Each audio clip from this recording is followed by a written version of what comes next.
चलिए, हमारे जितने अतिथिगण आए हुए हैं, हम लोग का मंडली की ओर से, हम लोग का कमेटी की ओर से आप लोग को हार्दिक हार्दिक नमन करते हैं हम लोग। और अपना टाइम देखते हुए, क्योंकि यहाँ का हम लोग को टाइम उतना ही दिए गए हैं, इसलिए अपने टाइम से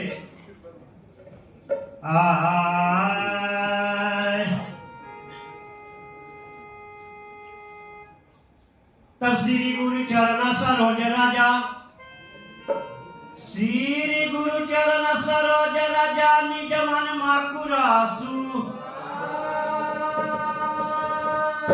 परनौ रघुवर विमल जसो, जो ध्याय कपाल बुद्धिहीन तन जानिके, सुमिरो पवन बल बुद्धि विद्या देहु मोहे, हरहु कलेशा। चलिए, हमारे अभी एकदम सामने हिंदू समाज का जो छठ पर्व माना गया है, वो एकदम सामने आया हुआ है। आगे वो जयती छठ का नहा भी खाई है, तो मैं उसी धुन से लेके चलती हूँ।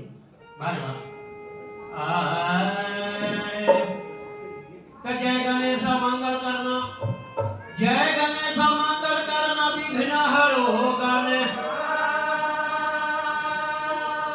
एक दंत करी बलि बदना, सिद्ध करो मम, सिद्ध करो मम काज आज हे गौरी के। माता रउआ पार्वती जी, पिता डमर हो।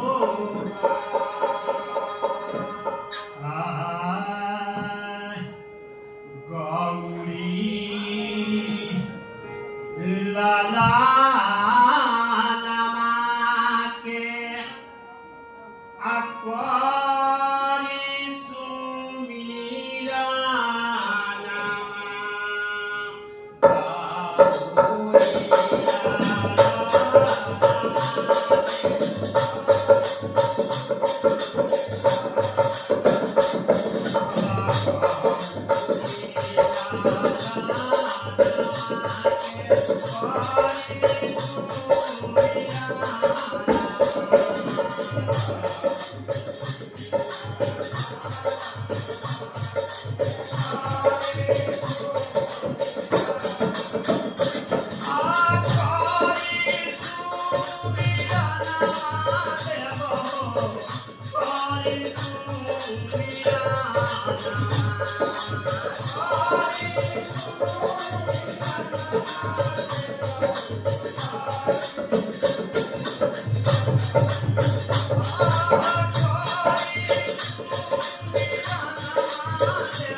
Hare